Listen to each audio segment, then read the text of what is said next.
رحم اللہ من قرأ الفاتحہ.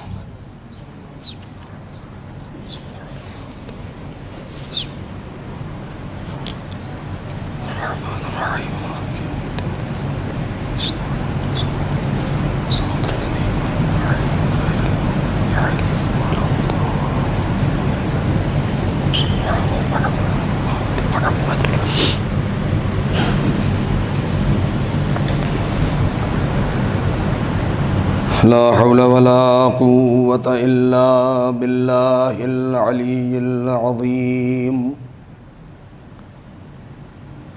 حسبنا الله ونعم الوكيل، نعم المولى ونعم النصير.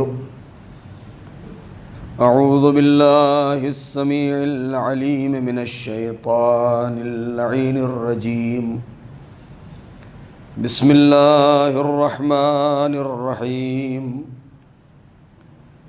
الحمد لله الذي لم يتخذ صاحبة ولا ولدا ولم يكن له شريك في الملك ولم يكن له ولي من الذل وكبره تكبيرا.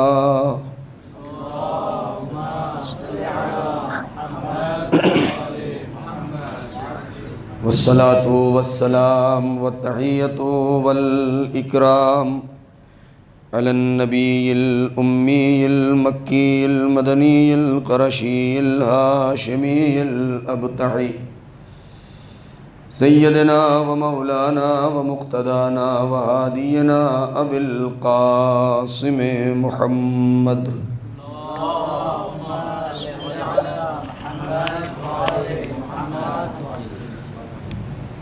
وعلى أهل بيته الطيبين الطاهرين المعصومين المظلومين الذين أذهب الله عنهم الرجس وطهرهم تطهيرا.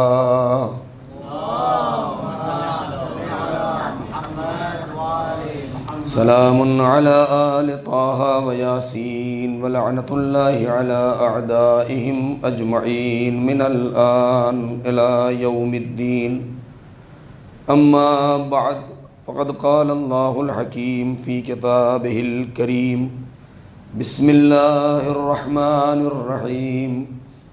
من المؤمنين رجال صدقوا ما عاهدوا الله عليه فمنهم من قضى نحبه ومنهم من ينتظر وما بدلوا تبديلا.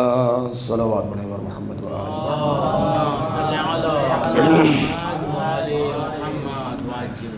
عزیزان محترم، طلاب اکرام، علماء اعزاز، یہ سلسلہ بیان جو آیہ کریمہ کے ذیل میں شروع ہوا تھا، آج اس کے اس مرحلے میں عنوان گفتگو آپ کے مد نظر ہے کربلا اسوہ حق پرستی، حق جوئی اور حق طلبی.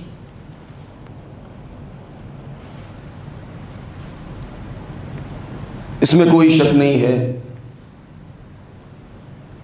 کہ کربلا حق پرستی کا ایک نمونہ ہے، حق جوئی کا ایک نمونہ ہے. بصیرت، شعور، ادراک جہاں اپنے کمال پر پہنچ جائے وہی کربلا ہے.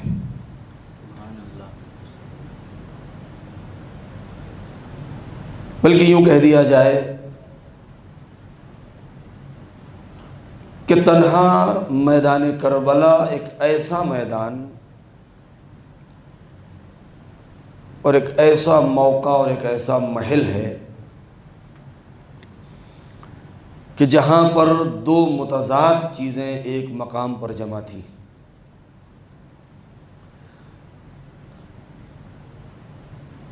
اگر پستیوں کو دیکھنا ہے تو بھی کربلا میں، بلندیوں کو دیکھنا ہے تو بھی کربلا میں. شاید یہ کہنا بیجا نہ ہو کہ اگر واقعہ کربلا نہ ہوتا تو نہ پستیوں کا اندازہ ہوتا نہ بلندیوں کا۔ اس لیے کہ ہمیشہ بلندی کا مقابلہ پستی سے کیا جاتا ہے۔ علماء کرام اور طلاب تشریف فرما ہیں، 4 نسبتیں جو بیان کی گئی ہیں علم منطق میں، اس میں ایک نسبت ہے متضائفین، تضائف، کہ اگر بلندی اور پستی کو پہچاننا ہے، تقدم و تأخر کو دیکھنا ہے، تو جب تک 2 چیزیں نہیں ہوں گی تب تک نہیں سمجھا جا سکتا۔ یعنی اگر بلندی کو سمجھنا ہے تو اس کے مقابلے میں پستی کا ہونا ضروری ہے، ورنہ تنہا ایک چیز اگر ہو تو نہیں کہا جا سکتا کہ یہ بلند ہے یا پست ہے، یہ اونچی ہے یا نیچی ہے۔ تقدم و تاخر، آگے اور پیچھے، اگر اس کو سمجھنا ہے تو 2 چیزوں کا ہونا ضروری ہے۔ 2 لوگ ہوں گے تب یہ کہا جائے گا کون آگے ہے کون پیچھے ہے۔ اگر ایک ہی انسان ہو تو نہیں کہا جا سکتا کہ یہ آگے ہے یا پیچھے ہے، مقدم ہے یا مؤخر ہے۔ اور تنہا میدان کربلا ہی وہ میدان ہے کہ جہاں پر حق بھی اپنے پورے وجود کے ساتھ اور باطل اپنے پورے وجود کے ساتھ ایک دونوں کے مقابلے میں آ گئے تھے۔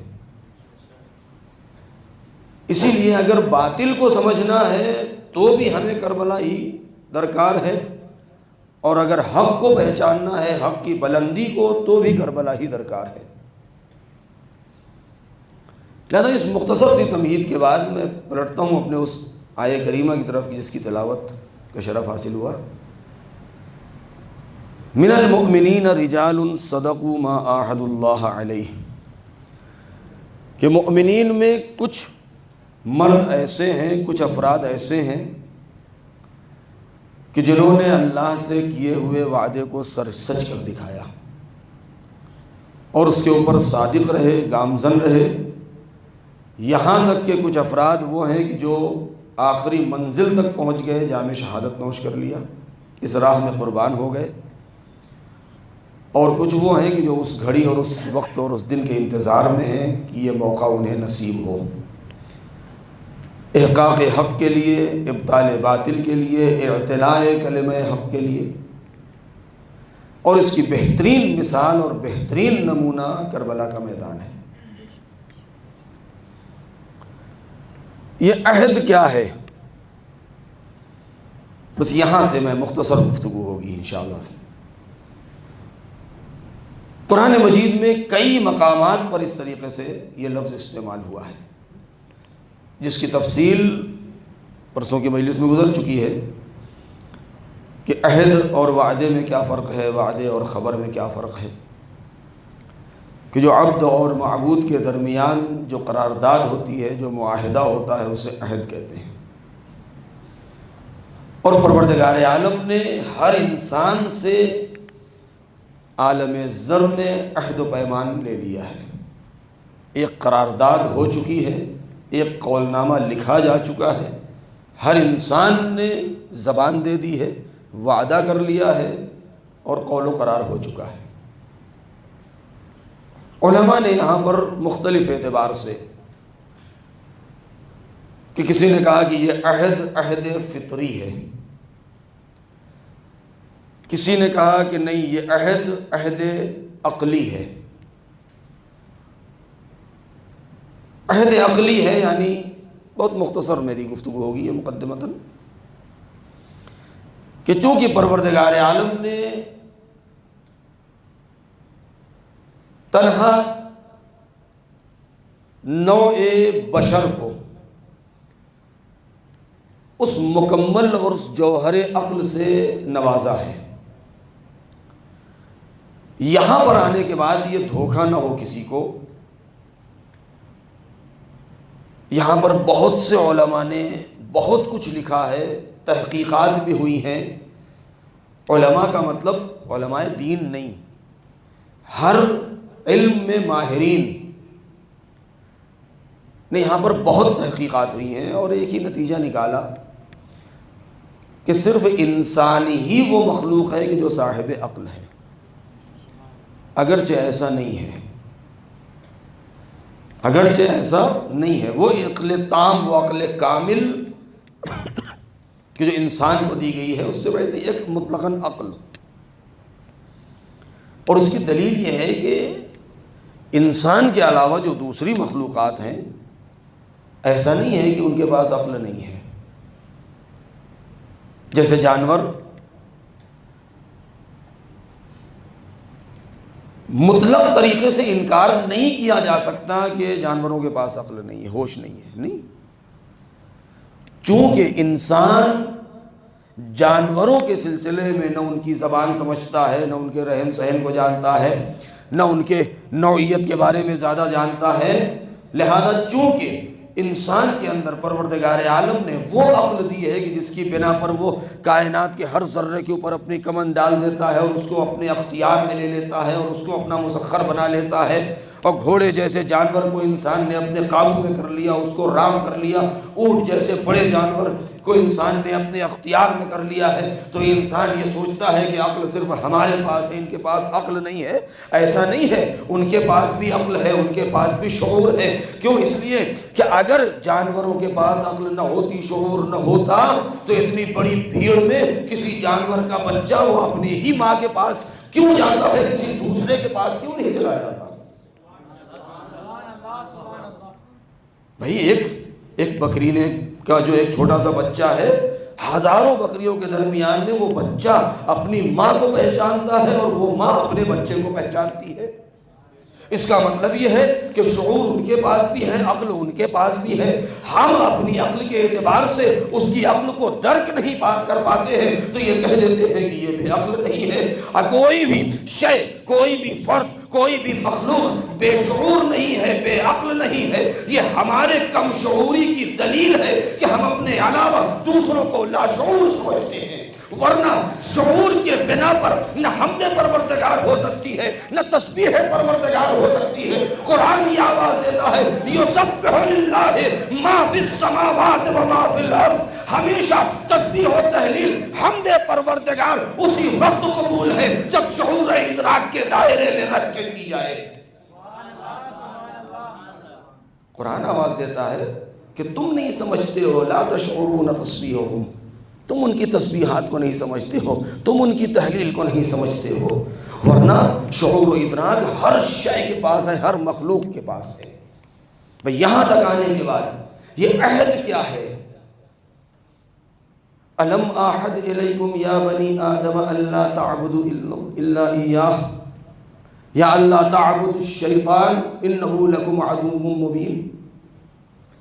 الم اعہد الیکم یا بنی آدم، کیا ہم نے تم سے وعدہ نہیں کر لیا ہے، عہد و پیمان نہیں لے لیا ہے تم سے کہ تم ہرگز شیطان کی عبادت نہیں کرو گے، اس کے بہکاوے میں نہیں جاؤ گے، اس کی پیروی اتباع نہیں کرو گے، کیونکہ یہ تمہارا کھلا ہوا دشمن ہے. انہ لکم عدو مبین. اب اگر اس آیت کے اوپر ہم غور کریں، جس منزل پر لے جانا ہے آپ کو، وہ منزل بہت ہی نازک سی ہے. کیا ہم نے تم سے وعدہ نہیں کر لیا ہے کہ تم شیطان کی اتباع نہیں کرو گے، اس کی پیروی نہیں کرو گے، اس کی پرستش نہیں کرو گے؟ کیوں؟ اس لیے کہ وہ تمہارا کھلا ہوا دشمن ہے.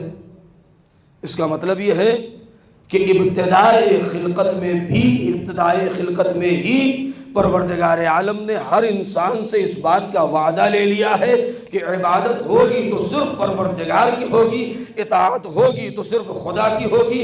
کسی بھی اعتبار سے شیطان کی اطاعت اور پیروی نہیں کی جا سکتی. وہ تمہارا کھلا ہوا دشمن ہے. شیطان نے یہاں پر کیا وعدہ کیا ہے؟ وَبِعِزَّتِكَ لَأُغْوِيَنَّهُمْ أَجْمَعِينَ. یہی منزل ہے جہاں مجھے لانا تھا آپ کو تھوڑا سی گفتگو کرنے کے لیے. اب وہ ساری تفصیلات آپ کے مد نظر ہیں، مجھے ان تفصیلات میں نہیں جانا کہ جب جناب آدم کا پتلا تیار ہوا اور اس کے بعد خدا نے حکم دیا کہ جب میں اس میں روح پھونک دوں تم سب کے سب سجدے میں گر جانا. سب ملائکہ نے سجدہ کر لیا لیکن ابلیس نے سجدہ نہیں کیا، اور جب اس نے سجدہ نہ کیا تو پروردگار نے کیا کہا فخرج انک رجیم، تو نکل جا میری بارگاہ سے، تو رجیم ہے، راندہ درگاہ ہے، بھگایا ہوا ہے. اس کو نکلنے کا حکم دے دیا. بنی آدم سے عہد و پیمان لے لیا۔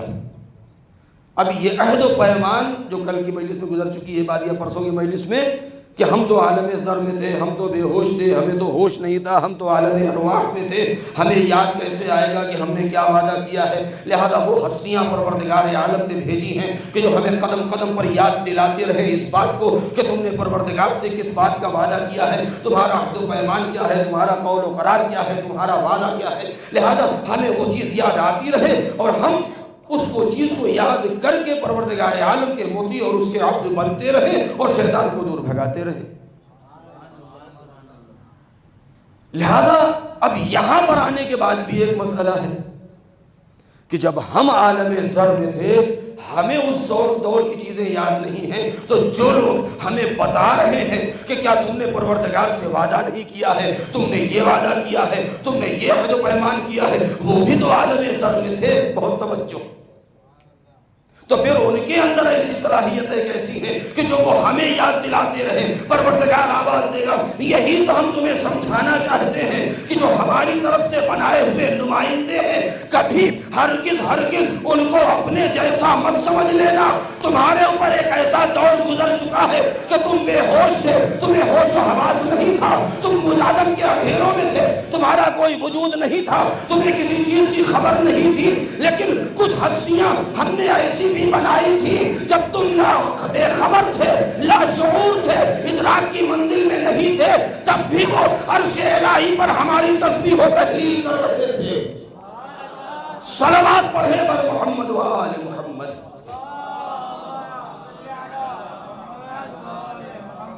نہیں، اس سے واضح آگے کروں، خود جناب کل میں مسائل پڑھا، جناب حبیب ابن مظاہر ناقل ہیں اور راوی ہیں۔ امام حسین علیہ السلام سے انہوں نے سوال کیا تھا کہ جعلت فداک یا ابا عبداللہ، قربان جاؤں آپ پر، میں نے آپ کے جد سے سنا ہے اور آپ کے والد سے سنا ہے کہ جب عالم و آدم نہیں تھے تو ہم تھے، تو جب زمین نہ تھی، آسمان نہ تھا، سورج نہ تھے، چاند نہ تھے، کہکشاں نہ تھی، پیر ٹکانے کی کوئی جگہ نہ تھی، اور آسمان بھی نہیں تھا، اور ہم تو پتہ بھی نہیں ہے کہ کیا تھا کیا نہیں تھا، تو یہ بتائیے کہ جب کچھ نہ تھا تو آپ تھے کہاں؟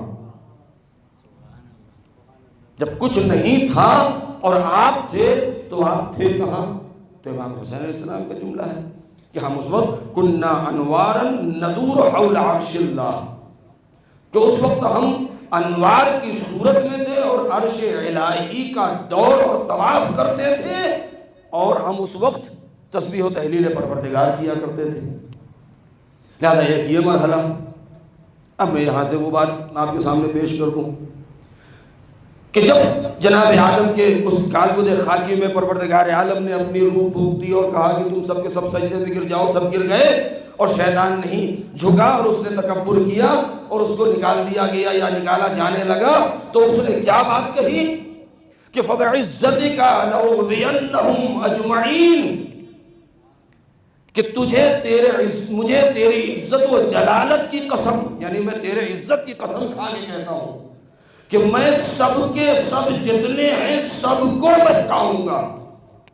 بس اسی جملے پہ غور کر لیجئے گا، فَبِعِزَّتِكَ لَأُغْوِيَنَّهُمْ أَجْمَعِينَ۔ اب میں اس دقیق علمی بحث میں نہیں جانا چاہتا ہوں کہ جو سننے والے بعض ہمارے نوجوان ہیں ان کے ذہن کے اوپر بوجھ پڑے، ورنہ یہاں پر بحث بہت دقیق اور تفصیلی ہے، کیونکہ عربی ادب کے اعتبار سے بھی، گرامر کے اعتبار سے بھی، ہر اعتبار سے تفصیلی اور روایات بھی یہاں پر بہت کچھ ہیں کہ فَبِعِزَّتِكَ لَأُغْوِيَنَّهُمْ أَجْمَعِينَ، تیرے عزت کی قسم میں سب کو بہکاؤں گا۔ آپ بہتر جانتے ہیں کہ عربی میں اگر اجمعین کہہ دیا جائے سب کے سب، تو اب پھر استثناء کی گنجائش نہیں ہوتی کہ ان میں سے بعد میں کچھ کو الگ کر دیا جائے، لیکن شیطان کا جملہ کیا ہے کہ اجمعین بھی کہا، اگر صرف کہہ دیتا لَأُغْوِيَنَّهُمْ کہ میں سب کو بہکاؤں گا تب بھی بات ہے، لیکن تاکید بھی اجمعین، اس کے بعد استثناء بھی ہے إِلَّا عِبَادُكَ مِنْهُمُ الْمُخْلَصِينَ، مگر تیرے بندوں میں وہ کہ جو مخلص ہیں، بہت توجہ، مگر تیرے بندوں میں وہ تیرے خاص بندے جو مخلص ہیں. اب یہاں پر تھوڑی سی گفتگو ہو.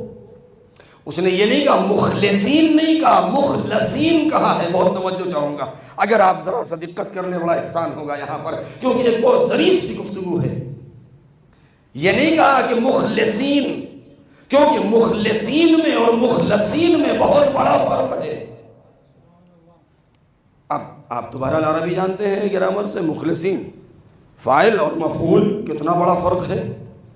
کہ ایک وہ ہے کہ جو خالص ہو جائے، ایک وہ ہے جسے خالص کر دیا جائے. خالص، مخلصین، مخلصین وہ ہوتے ہیں الا عبادک المخلصین. یہاں پر مخلصین کا لفظ ہے، یعنی شیطان ہر ایک کو بہکانے کا پروردگار سے مہلت بھی مانگ چکا ہے، وعدہ بھی کر چکا ہے، مگر پہلے ہی مرحلے میں اس نے گھٹنے ٹیک دیے ہیں، اپنی عاجزی کا اقرار بھی کر لیا ہے. ابھی آدم کی اولاد زمین پر نہیں آئی، ابھی آدم عرش الہی پر ہے، ابھی تازہ تازہ روح پھونکی گئی ہے، ابھی تازہ تازہ ان کے لبوں میں جنبش ہوئی ہے، ابھی تازہ تازہ آدم نے آنکھیں کھولی ہیں. ابھی کسی کو معلوم نہیں کہ آدم کب تک عرش پر رہیں گے، کب زمین پر جائیں گے، ان کی اولاد کب ہوگی، کتنی اولاد ہوگی، نسل بنی آدم کا آدم کہاں کہاں آباد ہوں گے، کس کس ملک میں آباد ہوں گے، ان کے حالات کیا ہوں گے، فتنہ و فساد ہوگا یا نہیں، مل جل کے رہیں گے یا اختلاف کر کے رہیں گے، ابھی کچھ نہیں معلوم. بہت توجہ. مگر پہلے سے شیطان کیا کہہ رہا ہے کہ لَأُغْوِيَنَّهُمْ أَجْمَعِينَ، میں سب کو بہکاؤں گا، إِلَّا عِبَادُكَ الْمُخْلَصِينَ، مگر وہ کہ جو تیرے خالص بندے ہیں.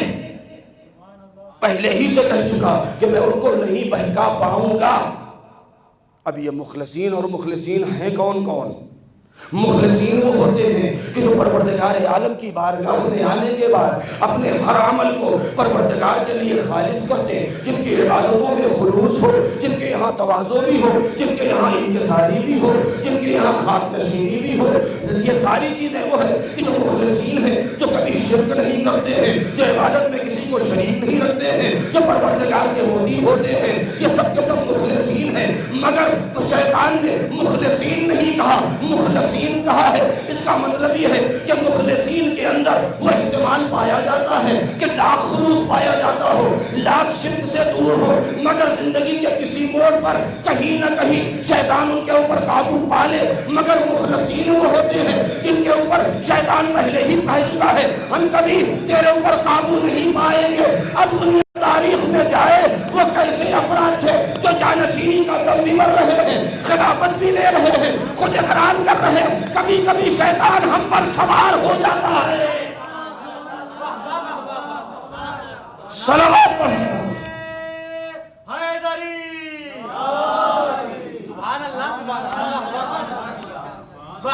خود ہی کہہ رہے ہیں کہ کبھی کبھی شیطان ہم پر سوار ہو جاتا ہے. یہ مخلصین ہیں کہ جو کبھی کبھی ان کے خلوص میں درار پڑ جاتی ہے. وہ عباد میں ممکن ہے کہ اپنے کو بندے خدا کہہ دیں، لاکھ شرک سے دور رہنے کی کوشش کریں، مگر شیطان کے کبھی کبھی جنگل میں آ جاتے ہیں، اس کے قبضے میں آ جاتے ہیں. شیطان کامیاب ہو جاتا ہے بہکانے میں. پروردگار عالم کا یہ سلسلہ خلافت و الوہیت کا جو سلسلہ ہے، جو اس نے خلافت کا سلسلہ قائم کیا ہے، جو اپنی نمائندگی کا سلسلہ قائم کیا ہے، اس نمائندگی میں پروردگار نے مخلصین کو نہیں رکھا، مخلصین کو رکھا ہے.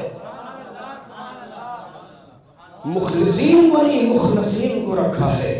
مخلص وہ ہے کہ جو خود سے اپنے ہر عمل کو پروردگار کے لیے خالص بنا دے. مگر مخلصین وہ ہوتے ہیں جن کو پروردگار نے اتنی بڑی بھیڑ سے چن لیا ہو. تم مخلص ہو، لیکن یہ وہ شخصیتیں ہیں کہ جن کو ہم نے انتخاب کر لیا ہے. لہذا اب دنیا خود فیصلہ کر لے کہ کس کے پیچھے چلنا ہے، کیونکہ پروردگار عالم نے انسان کو سورہ حل اتی کی آیت ہے ابتدائی، حل اتی علی الانسان حین من الدہر لم یکن شیئا مذکورا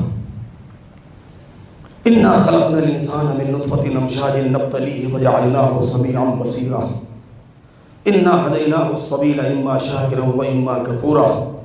یہ مسلسل ایک کے بعد ایک جو آیتیں ہیں کہ انسان کے اوپر ایک ایسا دور گزرا کہ وہ قابل ذکر نہیں تھا، پھر ہم نے اسے ملے جلے نطفوں سے پیدا کیا ہے، پھر ہم تاکہ ہم اس کا امتحان لیں، پھر ہم نے اسے سمیع بنایا، ہم نے اسے بصیر بنایا ہے. کیوں؟ اس لیے کہ سمیع و بصیر کے دو طاقتیں ایسی ہیں کہ انسان ہماری آیتوں کو دیکھتا جائے، ہماری نشانیوں کو سنتا جائے، ہماری عبادت کرتا جائے، ہماری توحید کا جلوہ. اب یہ پروردگار عالم نے اپنی توحید کا جلوہ ہر انسان کے اندر رکھ دیا ہے. کائنات کا ذرہ ذرہ انسان کی توحید، پروردگار عالم کی توحید کی جلوہ نمائی کر رہا ہے. کائنات کا کوئی ایسا ذرہ نہیں جہاں خدا کی توحید کا جلوہ نمایا نہ ہو، چاہے انسان کی ذات ہو، چاہے حیوان ہو، چاہے افلاک ہو، چاہے ارض و سما کا کوئی حصہ ہو، چاہے پہاڑ ہو. ہر چیز جو چیز اپنی جگہ پر ہے وہ توحید کی جلوہ نمائی کر رہی ہے. ایک زمانہ ایسا تھا کہ جہاں پر لوگ اس چیز کو سمجھ نہیں پا رہے تھے، لیکن آج جب علم نے ترقی کیا ہے اور ہر چیز کو مائکروسکوپ کے نیچے،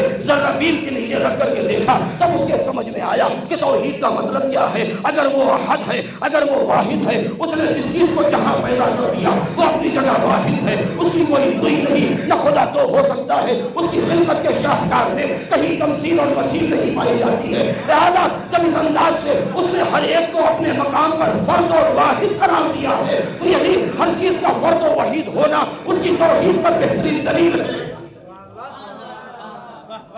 ذرا سی مثال آپ کے سامنے نقل کر دوں میں،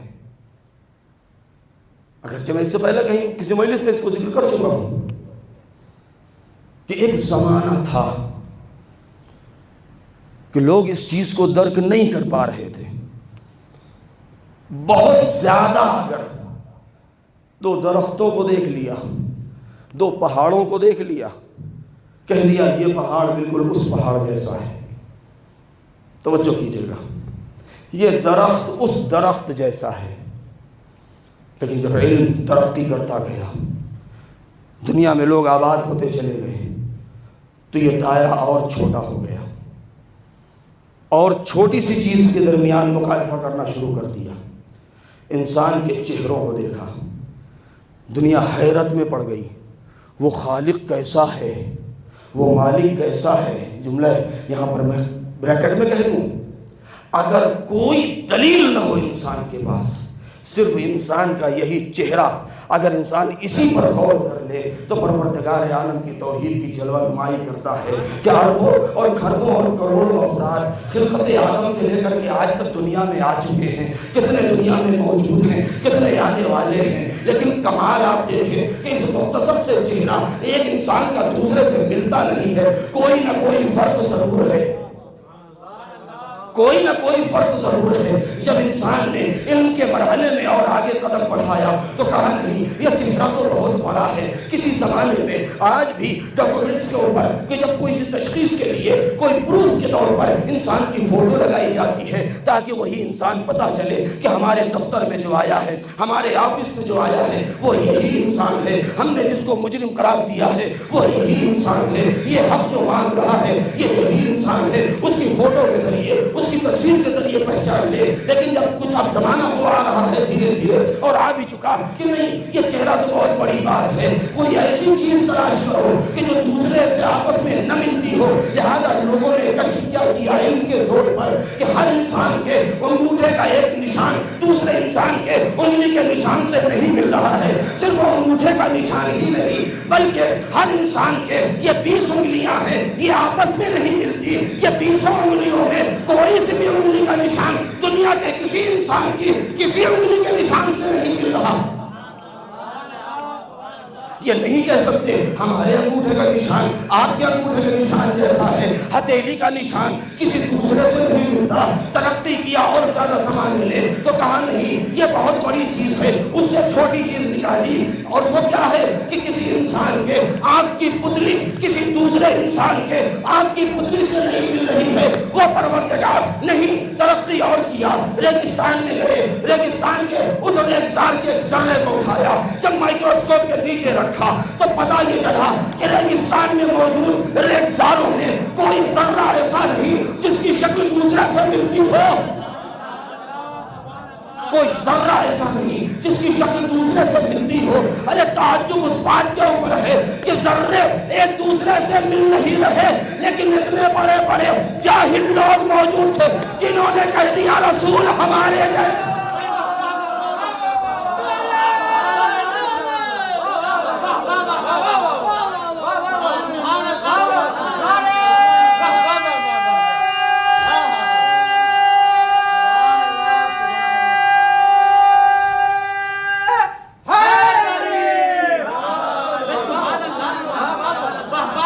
ہر چیز جو جہاں ہے وہ خدا کی توحید کی جلوہ نمائی کر رہی ہے۔ جو ایسا خالق ہو کہ جس نے کسی ایک چیز کو، کسی دو چیز کو ایک جیسا نہیں بنایا، مگر ہاں اس کی توحید ہی کا کمال یہ بھی ہے، اور توجہ ضائع نہ ہونے دیجیے گا، بزرگوں سے معذرت کے ساتھ میں اپنے بچوں کے لیے عرض کر رہا ہوں کہ جہاں کائنات کے ذرے وہ ہیں، شاید اب یہاں پر رک کے کہہ دوں، شاید کائنات کے ذروں کی تعداد بھی کم پڑ جائے کہکشانوں کی آگے۔ صحیفہ سجادیہ میں چوتھے امام نے جہاں پر ستاروں اور کہکشانوں کا ذکر کیا ہے تو وہاں پر آپ نے بہت تفصیل سے بیان کیا ہے۔ کائنات کے ذرے کتنے ہیں کوئی نہیں جانتا، کمال یہ ہے کہ اگر اس کی توحید کو دیکھنا ہے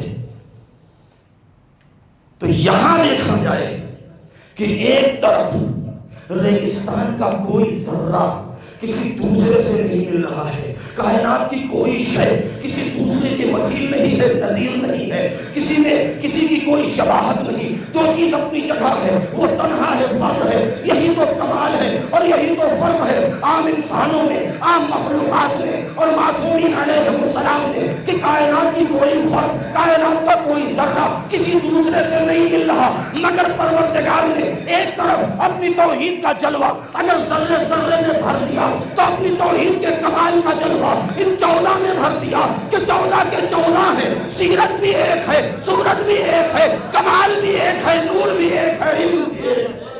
صلوات پڑھیں اور محمد و آل محمد۔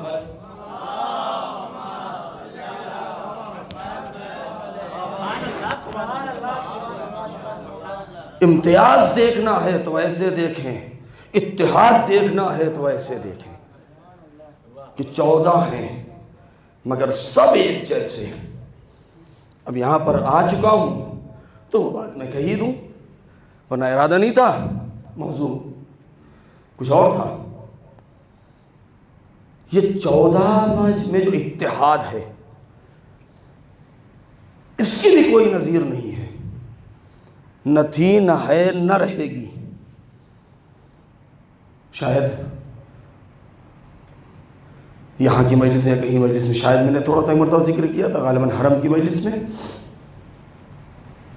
کہ اگر اتحاد کو دیکھنا ہے تو ایک چھوٹی سی مثال دنیا کی لے لیں، اور وہ کیا، آپ کو ابتدا سے لے کر کے آج تک دنیا میں کوئی 2 آدمی ایسے نہیں ملیں گے کہ جو پورے طریقے سے ایک انسان دوسرے انسان کی زندگی کی ضمانت لے لے،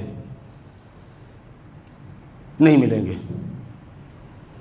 دیکھیں، حق کو اگر پہچاننا ہے، اگر حق کو پہچاننا ہے اور باطل کو پہچاننا ہے، پچھلے سال کی مجلس کا جملہ دہرا دوں کہ اگر طاغوت اور ولی خدا کو پہچاننا ہے تو ہم کربلا کے ذریعے سے پہچان سکتے ہیں، کیونکہ ولی خدا، اگر طاغوت کی تعریف کیا ہے، ولی خدا کے ہوتے ہوئے اس روئے زمین پر اگر کوئی بھی ولایت کا دعویٰ یا خلافت کا دعویٰ کرے تو وہ طاغوت ہے۔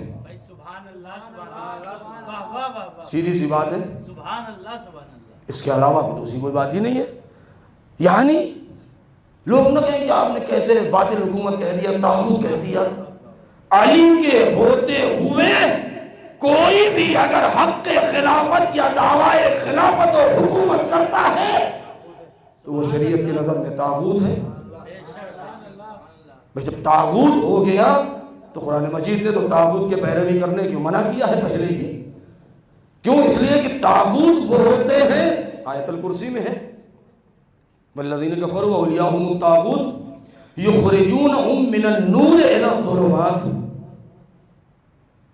یعنی جو طاغوت ہوتے ہیں، جن کے اولیاء طاغوت ہیں، وہ نور سے نکال کے ظلمات میں لے جاتے ہیں، اور جو ولی خدا ہیں، جو اولیاء الہی ہیں، وہ اندھیروں سے نکال کے نور کی طرف لے آتے ہیں۔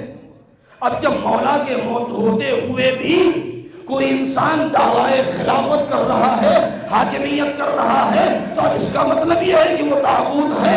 لہذا اب ہمیں کہنے دیجئے کہ دنیا میں اندھیروں میں ڈوبی ہوئی یہ قوم کیوں ہے؟ اسی لیے کہ جنہوں نے در علی کو چھوڑ کے دوسری طرف چلے گئے، وہ نور سے نکل کے اندھیروں میں گئے، کل بھی بھٹک رہے تھے، آج بھی بھٹک رہے ہیں، قیامت تک بھٹکتے رہیں گے، لیکن جو در سیدہ کو چھوڑ کے کہیں نہ گیا، کل بھی اجالے میں، آج بھی اجالے میں، قیامت تک اجالے میں رہے گا۔ صلوات پڑھیں بر محمد و آل محمد۔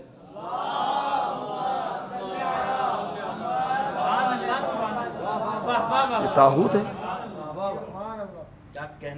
لہذا یہ ہے طاغوت جو اندھیروں کی طرف لے کے جاتے ہیں، نور سے نکال دیتے ہیں۔ اتحاد کی بات چل رہی تھی،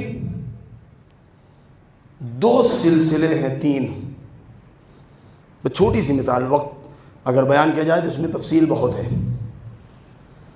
جتنا فخر کریں ہم کم ہے، اور خدا کا جتنا احسان مانے کم ہے کہ پروردگار نے ہمارے لیے ایسی ہستیاں منتخب کی ہیں، محمد و آل محمد علیہ السلام کی جو ذات ہے۔ کبھی میں نے جملہ کہا تھا کہ اہل بیت سے مراد اہل بیت نبی نہیں بلکہ اہل بیت نبوت مراد ہے۔ اتحاد کیا ہے؟ سلسلہ بنی امیہ کو دیکھیں، سلسلہ بنی عباس کو دیکھیں جو طاغوت ہیں، یہ دو۔ اس کے علاوہ آپ کو اختیار ہے پوری دنیا میں جتنے بھی حاکم گزرے ہیں اب تک، کیونکہ ابھی تو یہی نہیں طے ہو پایا کہ اس دنیا کی ابھی تک عمر کتنی ہوئی ہے، یہ زمین کب بنی ہے، جناب آدم کب پیدا ہوئے ہیں، کتنے ہزار سال ہوئے، ابھی تک تو یہی نہیں طے ہو پایا۔ لیکن جتنے بھی سلاطین گزرے ہیں، چاہے وہ استبدادی حکومت رہی ہو، سلطنتی رہی ہو، جمہوریت رہی ہو، بادشاہت رہی ہو، جو بھی رہی ہو، ہمیں اس سے بحث نہیں ہے۔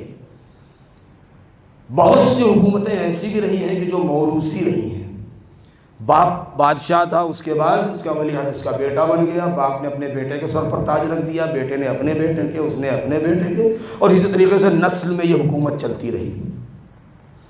لیکن کمال یہ ہے، اور بالخصوص سب پر نہ جائے، رسول کے بعد صرف 3 مرحلے پر نظر کر لیں، بس اشارہ کافی ہے، زیادہ دور نہ جائیں، صرف 3 مرحلے ہیں رسول کے بعد، جو 3 اسٹیپ آئے ہیں خلافت کے، جو 3 زینے ہیں۔ اب وہ تو آپ جانتے ہی ہیں کہ وہ زینہ اترتے اترتے کہاں پہنچ گئے تھے، ہمیں اس سے ویسی نہیں ہے۔ اور علی عرش منبر پر بیٹھے، اور عرش منبر پر رسول بیٹھا کرتے تھے، لوگوں کی آنکھیں نکل آئی، منہ سکڑ گیا کہ یہ کیا ہوا، یہ تو وہاں جا کے بیٹھ گئے۔ مولا نے بیٹھ کے سمجھا دیا کہ خلافت تمہیں مبارک ہو، جانشینی ہمیں مبارک ہو۔ بھئی جانشین کہتے ہی اسے ہیں کہ جو پہلے والے کی جگہ پر بیٹھ جائے۔ لہذا پورے سلسلے کے اوپر نظر کر لیں، کوئی بھی بادشاہ، کوئی بھی حاکم ایسا نہیں ملے گا کہ جو اپنے پہلے والے حاکم کے سارے قوانین کو فالو کرتے ہوئے یہ کہہ دے کہ فلاں بادشاہ نے یہ بات کہی تھی، ہم بھی وہی کہہ رہے ہیں، فلاں انسان نے۔ حد تو یہ ہو گئی ہے کہ باپ اگر کوئی بات کہہ کے چلا جائے اور بیٹے سے کہا جائے کہ آپ کے باپ نے یہ بات کہی تھی، تو بیٹا کہے گا کہ وہ تو ان کا مسئلہ تھا، اس کا ہم سے کیا تعلق ہے۔ آپ یہ سارے سلسلے بنی امیہ ہو چاہے بنی عباس ہو، ایک حاکم کی بات کو آزاد ضمانت دوسرا حاکم نہیں لے رہا، چاہے باپ بیٹے ہی کیوں نہ ہو، لیکن اتحاد کے اوپر ہماری جانیں قربان ہو جائے کہ یہ 14 اتحاد ایک زمانے میں بھی نہیں، یہ 250 سال کا عرصہ گزر چکا ہے، مگر محمد سے لے کر کے مہدی تک یہ 14 کے 14 ہیں، ضمانت اس انداز سے لے رہے۔ اگر کوئی بات رسول نے کہی تو ہمیں اجازت دی ہے، تم کہہ سکتے ہو کہ علی رضا نے کہی، اگر جعفر صادق نے کہی تم کہہ سکتے ہو حسین نے کہی، دوسرے نے کہی تم کہو پانچویں نے کہی، پانچویں نے کہی کہو بارہویں نے کہی۔ صلوات پڑھے بر محمد و آل محمد۔ سبحان اللہ سبحان اللہ، واہ واہ واہ۔ کیا مطلب؟ یعنی یہ اجازت ہے، اگر ہمیں نام معلوم ہے تو ہم نام لیں بھئی، قال جعفر ابن محمد، قال علی ابن موسیٰ، قال حسن ابن علی، قال حسین ابن علی۔ لیکن اگر نام نہیں معلوم ہے، لیکن یہ معلوم ہے کہ یہ معصوم کی روایت ہے، ہاں یہاں تک کہ اگر مولا علی نے کوئی بات کہی ہے تو ہم کہہ سکتے ہیں کہ امام جعفر صادق نے یہ بات کہی ہے۔ کیوں؟ اس لیے کہ ان کے یہاں نہ کسی قسم کی تبدیلی ہے، نہ کوئی دھوکہ ہے، نہ جہل ہے، نہ نسیان ہے۔ وہی عصمت جو پہلے کے پاس تھی، وہی عصمت دوسرے کے پاس ہے، وہی عصمت آخری کے پاس ہے جو کمال پہلے کے پاس تھا۔ یہی وجہ ہے کہ رسول نے پہلے ہی کہہ دیا کہ آئندہ تمہیں پریشانی نہ ہو، اولنا محمد واوسطنا محمد وآخرنا محمد، ہمارا سب کے سب محمد ہے، جو بھی جو بات کہہ دے اس کو مانتے چلے جاؤ۔ ایک صلوات پڑھے بر محمد و آل محمد۔ سبحان اللہ سبحان اللہ۔ اب ذرا ادھر بھی خبر لے لیں، تھوڑا سا دیکھ لیں کہ نبی فلاں چیز نبی کے زمانے میں حلال تھی، میں حرام کرتا ہوں، ہوتا ہے حرام کرنے والا؟ سبحان اللہ۔ بھئی تو کون ہوتا ہے حرام کرنے والا؟ اس اجتہاد نص کے مقابلے میں، یعنی پیغمبر کی ذات سید المرسلین شارع جنہوں نے یہ بات کہی، پروردگار نے جائز کیا ہے، میں چلا ہوں حرام کرنے کے لیے۔ لہذا جب کوئی آدمی شریعت کے مقابلے میں، نص کے مقابلے میں آ جائے اور کسی کی زبان پر اس طریقے کے جملے آ جائیں تو وہ سمجھ لیجئے کہ طاغوت کا اصلی چہرہ وہی ہے۔ نبی کے زمانے میں وہ چیز ایسے تھی، میں ایسے کر رہا ہوں، یہ کیوں؟ شریعت کو اسی طریقے سے ختم کرنے کی کوشش کی گئی تھی۔ یہاں تک میں اس لیے آپ کے اذہان کو لایا ہوں کیونکہ ایک بہت اہم بات کہنی ہے۔ پہلے نے نبی کے بعد، اب واقعہ تو آپ جانتے ہیں کہ نبی کے بعد ادھر نبی دنیا سے تشریف لے گئے ہیں، روح قبض ہوئی ہے، اور ادھر سقیفہ کی چہار دیواری سے من الامیر و منکم الوزیر کی آوازیں اٹھنے لگیں۔ اوس و خزرج، انصار، مہاجرین، مکے والے، مدینے والے جتنے تھے یہ سب آپس میں لڑنے لگے۔ نتیجہ کیا ہوا؟ کسی نہ کسی طریقے سے بہرحال ایک کا ہاتھ پکڑ کے اور اس پر بیعت کر لی گئی۔ معیار کیا تھا کچھ نہیں معلوم، ملاک کیا تھا کچھ نہیں معلوم، اس کا ماضی کیسا تھا کسی کو کوئی خبر نہیں ہے، ضرورت ہی نہیں ہے جاننے کی، اس کا خاندان کیا تھا کسی کو نہیں پتا، لیکن بہرحال اس کے ہاتھ پر بیعت ہو گئی۔ دیکھیے اگر لوگ غلط تھے تو جس کے ہاتھ پر بیعت کی جا رہی ہے اگر وہ اس لائق نہیں تھا تو کم سے کم کہہ تو دیتا کہ بھیا مجھے چھوڑ دو، میں اس لائق نہیں ہوں۔ لیکن نہیں، ہنسی خوشی اب حکومت مل رہی ہے۔ اور پھر واقعہ تو آپ نے سنا ہی ہے کہ جب وہ معاملہ ختم ہوا اور گھر پہنچے تو اب وہ پھولے نہیں سما رہے ہیں، اور مسکراہٹ رک نہیں رہی ہے۔ باپ نے پوچھ لیا بھائی خیر تو ہے، آج زندگی میں پہلی بار اتنا خوش دیکھ رہا ہوں میں۔ کہا بابا میں خلیفہ بن گیا۔ ہاں خلیفہ بن گیا، بہت بڑی بات ہے بھائی۔ کس بنا پر بن گئے؟ کہا وہ اصل میں چونکہ بڑا تھا، بزرگ تھا، اس لیے لوگوں نے مجھے خلیفہ بنا دیا۔ اس کی آنکھ اور نکل آئی کہ اچھا بزرگ تھے، بزرگی کا معیار کیا تھا تمہارے؟ اگر عمر کے اعتبار سے تم بڑے تھے تو میں موجود ہوں، مجھے بننا چاہیے، اور اگر علم و فضل معیار ہے تو علی موجود ہے، علی کو بننا چاہیے، تمہارا نمبر تو کہیں سے آتا ہی نہیں تھا۔ صلوات پڑھیں بر محمد و آل محمد۔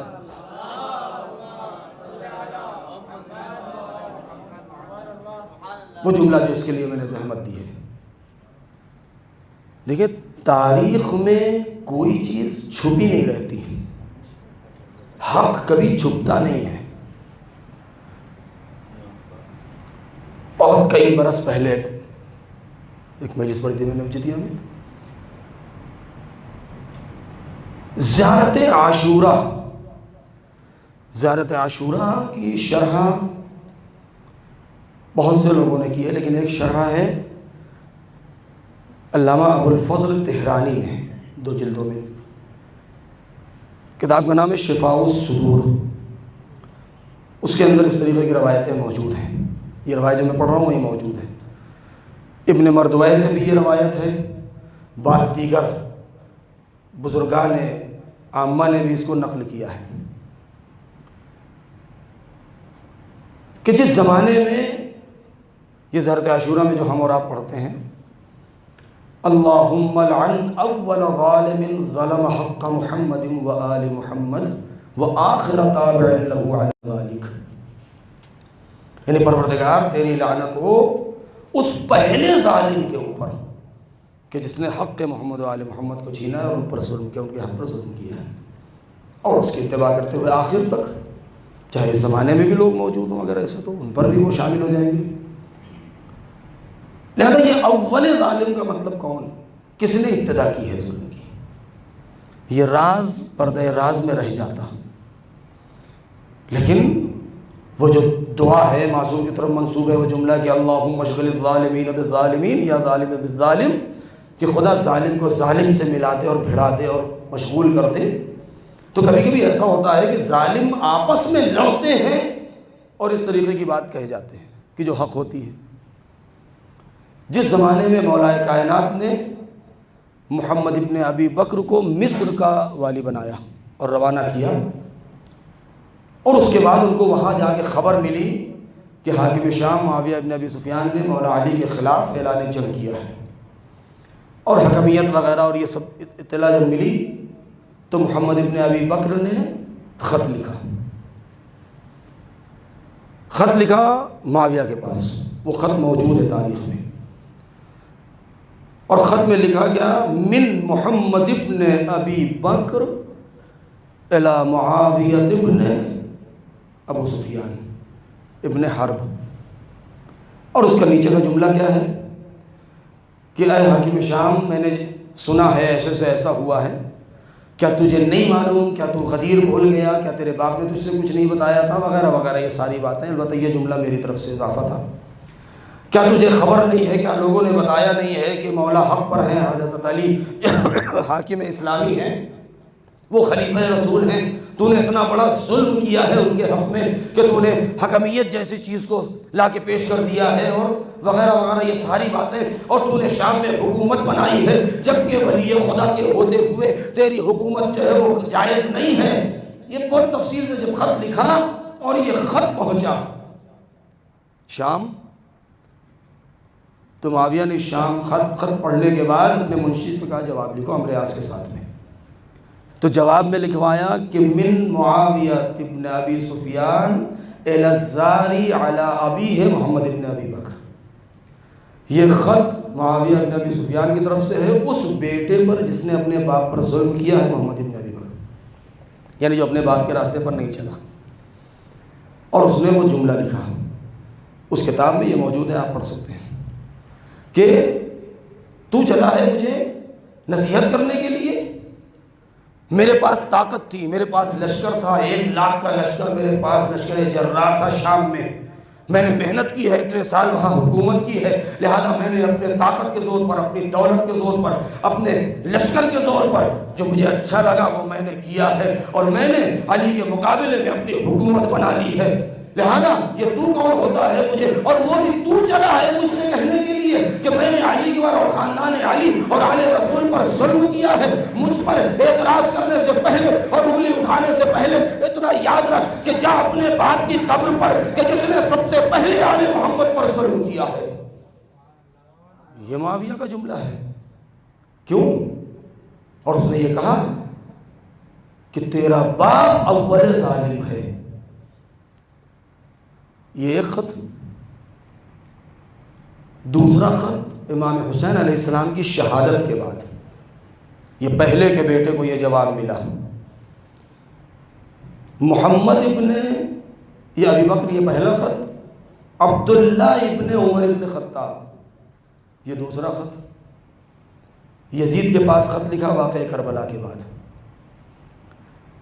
کہا کہ میں نے سنا ہے ایسے سے ایسا ہو گیا ہے اور حسین کو قتل کر دیا، ان کے اہل حرم کو اسیر کر لیا ہے، عالم اسلام کو تو نے غمزدہ کر دیا ہے، زمین و آسمان نے گریہ کیا ہے اور پورا عالم سوگ نشین ہے. یہ تو نے بہت بڑا ظلم کیا ہے، یہ تو نے اچھا نہیں کیا ہے. جب اس نے یہ خط پڑھا ہے تو اس کے جواب میں بھی یہی لکھا ہے اس نے کہ تو کیوں کون ہوتا ہے میرے اوپر اعتراض کرنے والا؟ یہ لشکر، یہ دولت، یہ حکومت، یہ خلافت، یہ سلطنت مجھے میرے باپ سے میراث میں ملی تھی. میرے پاس طاقت تھی، میرے پاس قدرت تھی، لہذا مجھے جو اچھا لگا وہ میں نے کیا ہے. اور اگر تو یہ کہتا ہے کہ میں نے ظلم کر دیا ہے، میں نے کوئی نیا کام نہیں کیا، یہ وہی ظلم وہی کام میں نے کیا ہے جس کی بنیاد تیرے باپ نے کی ہے.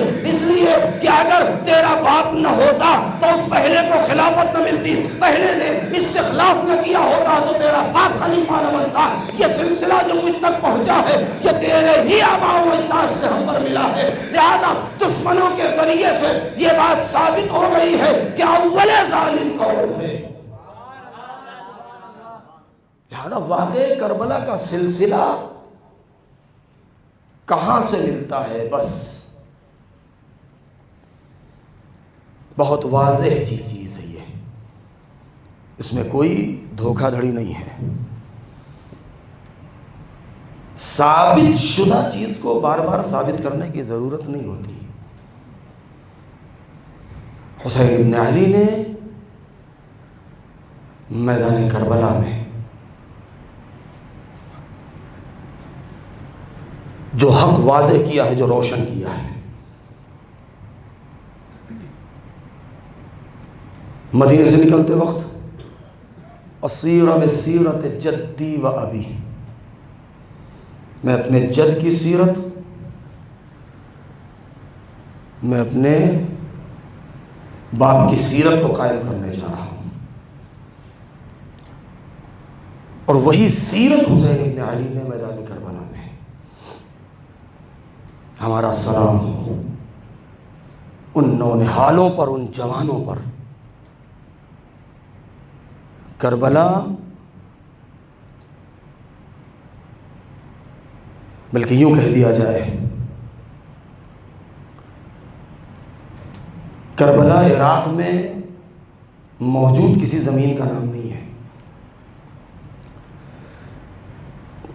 کربلا ساحل علقمہ کا نام نہیں ہے. حقیقت کربلا یہ ہے کہ کربلا دو کردار کا نام ہے، ایک حسینی کردار، ایک یزیدی کردار. بلکہ دوسرا جملہ کہہ دوں کہ جہاں یہ دونوں کردار آپس میں ٹکرا جائیں، ایک طرف حسین اور زینب کا کردار، دوسری طرف یزید اور ہندہ کا کردار. اگر کل یہ واقعہ ہوا تو کل کربلا، آج اگر ہو جائے تو آج کربلا. اس لیے کربلا زندہ جاوید ہے. انقلاب کربلا کل بھی اپنے آب و تاب سے موجود تھا، زندہ تھا، آج بھی زندہ ہے. کربلا نے وہ درس دیا ہے کہ جہاں مسلم ابن اوسجہ، حبیب ابن مظاہر، جناب جون جیسے ضعیف اور 6 مہینے کے اصغر کے مزاج میں ہم آہنگی ہو، اسی کا نام کربلا ہے. جہاں حفظ مراتب کا خیال ہو، جو حوصلہ بزرگوں میں وہی حوصلہ بچوں میں. بہت سارے غیر مسلمان مؤلفوں نے، مصنفین نے، تحلیل کرنے والوں نے، تحقیق کرنے والوں نے واقعہ کربلا کو پڑھنے کے بعد کچھ نہ کچھ لکھا ہے، جیسے جرجی زیدان ہے، جیسے جرجرداق ہے، جیسے میخائیل نعیمہ ہے، جیسے شبلی شمیل ہے. اس طریقے کے بہت سے افراد ہیں، زیادہ تر جرمن کے تھے، فرانس کے تھے. ہر ایک نے واقعہ کربلا کو پڑھنے کے بعد یہی لکھا ہے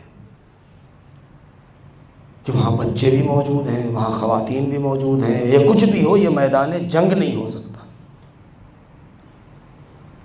عزادارو، اگر میدان کربلا میں شہید ہونے والے سب جوان ہوتے، لشکر جرار ہوتا، لشکر بے پیر ہوتا، تو یہ مانا جا سکتا تھا کہ کم ہی صحیح مگر جنگ کے لیے گئے تھے. اور اپنے نانا کی اور اپنے باپ کی سیرت کو اس بات پر قائم کیا ہے حسین نے کہ پہلا تیر اگر چلا ہے تو لشکر یزیدی کی طرف سے چلا ہے.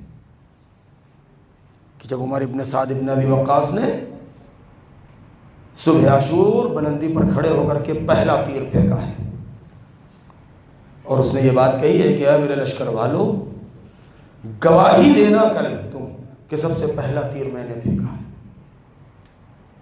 تب جا کے حسین ابن علی کے جانثاروں نے دفاع کرنا شروع کیا. کیسی قربانی! جناب ابو الفضل عباس جوان تھے، جناب علی اکبر جوان تھے، لیکن جناب اولا محمد، جناب قاسم، وہ تو ابھی نوجوان تھے، ابھی نونہال تھے، لیکن جذبہ شہادت، جذبہ قربانی، جذبہ حق پرستی. صبح عاشور نمودار ہوئی، معرکہ کارزار گرم ہوا. معرکہ کارزار گرم ہوا، ایک کے بعد ایک حسین کے چاہنے والے اجازت لیتے ہیں، میدان کارزار میں جاتے ہیں، اپنی جان قربان کر دیتے ہیں. حسین ابن علی کا یہ جملہ جو عصر عاشور آپ نے فرمایا تھا، انا قتیل العبرہ، مجھے رلا رلا کے مارا گیا. اس کا مفہوم کیا ہے؟ اس کا مفہوم کیا ہے؟ کبھی حبیب کے سرحانے امام کو رلایا گیا، کبھی جون کی میت اٹھائے تو رو دیے، کبھی مسلم ابن اوسجا کے سرانے پہنچے تو رو دیے، کبھی تازہ مسلمان اپنے مہمان وحب کے سرانے پہنچے تو رو دیے. پورے دن حسین روتے رہے، میتیں اٹھاتے رہے. اسی سے اندازہ لگایا جا سکتا ہے کہ حسین کی پیاس کا عالم کیا رہا ہوگا. جب چوتھے امام سے کسی نے پوچھا تھا کہ آپ کی پیاس کا عالم کیا تھا، تو امام نے یہی کہا تھا کہ بس پیاس کا عالم یہ تھا کہ زمین و آسمان کے درمیان سوائے دھواں کے کچھ نظر نہیں آ رہا تھا. جب آپ کے پوچھا تھا کہ آپ کے باپ کی اور سید الشہداء کی پیاس کا عالم کیا تھا، تو امام روتے روتے خش کھا کے گر پڑے تھے. ہائے وہ معرکہ کارزار کیسا تھا، حسین کی مظلومی کیسی تھی کہ چھوٹے چھوٹے بچے زینب کے نونہال دونوں بار بار امام کی خدمت میں آتے ہیں، مامو جان ہمیں مرنے کی اجازت دے دیجئے. حسین کبھی اپنے کو دیکھتے ہیں، کبھی اپنی مجبوری پر غور کرتے ہیں، کبھی بچوں کے سر و سال کو دیکھتے ہیں، پڑھ کے کلیجے سے لگا لیتے ہیں، بہلاتے ہیں. اے میرے لاڈلو، اے میرے چشم و چراغ، ارے تمہارا ابھی سے ہی کیا ہے، جاؤ میرے لالو، میرے لاڈلو خیمے میں جاؤ، جاؤ خیمے میں جاؤ. بار بار حسین ڈالتے جا رہے ہیں. بچے ہیں جو عجیب کشمکش میں ہیں، خیمے میں جاتے ہیں تو ماں کہتی ہے بچوں ابھی تک تم زندہ ہو، ابھی تم میدان میں گئے کیوں نہیں؟ مولا کے پاس آتے ہیں تو مولا اجازت نہیں دیتے. آخری بار یہی ہوا کہ جب ماں کی خدمت میں پہنچے اور زینب نے پوچھ لیا اے میرے شہزادو آخر تم ابھی تک میدان میں گئے کیوں نہیں؟ تو بچوں نے یہی کہا اے مادر گرامی میں کیا کروں، ہم کیا کریں کہ جتنی بار ہم آقا کی خدمت میں جاتے ہیں ماموں اجازت نہیں دیتے. ہائے بس یہ کہنا تھا کہ زینب درے خیمہ پر آ گئی, آواز دی میرے ماں جائے. ارے حسین نے سنا, دوڑ کے درے خیمہ پر آئے, بہن کو سینے سے لگا لیا. اے میری ماں جائی خیر تو ہے, کیا کہنا ہے؟ زینب کی آنکھوں میں آنسو آ گئے اور ایک مرتبہ کہا, اے میرے بھیا, ارے میرے بچوں کی خطا کیا ہے؟ ارے اس بہن کے پاس اور کچھ نہیں ہے, یہ میرے دونوں شہزادے ہیں, یہ میرے دونوں ہونو محمد ہیں. ارے خدا انہیں اجازت دے دیجئے. ارے حسین کے اوپر کیسا وقت آ گیا تھا کہ ننھے ننھے بچوں کو مرنے کی اجازت دیں. مقتل نے عجیب منظر کشی کی ہے, لیکن جب ہونو محمد کو حسین نے سوارا ہے, سجایا ہے, ارے زینب نے آراستہ کیا تو بچے اتنے چھوٹے تھے کہ اپنے سے گھوڑے پر بیٹھ نہیں سکتے تھے, پاؤں رکابوں تک پہنچنے نہیں تھے. لہذا حسین نے آغوش میں لے کر کے اور محمد کو سوار کر دیا. عباس نے اور محمد کو سوار کر دیا. یہاں پر ایک جملہ کہنے کو دل چاہتا ہے, ارے صبر عباس کو آزمانا ہے تو یہیں پر آزما لیا جائے کہ ہائے ایک طرف عباس کی شجاعت ہے, دوسری طرف عباس کا صبر ہے کہ ان کے سامنے ہائے شہزادی کے دونوں بچے قتل ہو جائیں اور وہ عباس دیکھتا رہ جائے. ہائے اور محمد کو سوار کیا, کاٹ کے رکابوں کو چھوٹا کیا گیا. یہ جعفر طیار کے پوتے, یہ عبداللہ کے جائے, ارے رجس پڑھتے ہوئے میدان میں آئے. چلتے چلتے زینب نے کہہ دیا, میرے لاڈلو اتنا یاد رکھنا, اگر جنگ کرتے کرتے کہیں نہر کے قریب پہنچ جانا تو دیکھو ہرگز پانی نہ پینا, اتنا ضرور یاد کرنا. ارے تیری بہن سکینہ بہت محسن, اتنا یاد کر لینا. ارے جھولے میں اصغر بہت پیاسا ہے. ہائے یہ دونوں شہسوار میدان کارزار میں آئے, رجب پڑھتے رہے. ایک بھائی دوسرے بھائی کا سامنا کرتا رہا, یہاں تک کہ ایک دوسرے کا سہارا بنتے رہے. آئے یہ زینب کے چھوٹے نوجوان, یہ کب تک لڑتے, 3 دن کے بھوکے بھی تھے, 3 دن کے پیاسے بھی تھے. ارے جنگ کرتے کرتے لشکر یزیدی نے ان شہزادوں کو اپنے حلقے میں لے لیا. چاروں طرف سے حملے ہونا شروع ہوئے. ارے اولو محمد زخموں سے چور ہو کے ارے گھوڑے سے نیچے گرے, آواز دی, اے مامو مدد کو آئیے. ارے حسین دوڑے, ارے میت پر پہنچے. ایک طرف سے روایتیں کہتی ہے عباس دوڑے, اولو محمد کی میتوں کو اٹھایا, ارے لا کے خیمے میں رکھ دیا. بیویوں نے ہلکا کر لیا. ہائے خدا کسی ماں کو وہ منظر نہ دکھائے جو زینب نے دیکھا. ارے دونوں میتیں ہیں, ماں نے درمیان میں سر سجدہ خالق میں رکھ لیا. پروردگار ہماری اس قربانی کو قبول فرما. ماتم حسین.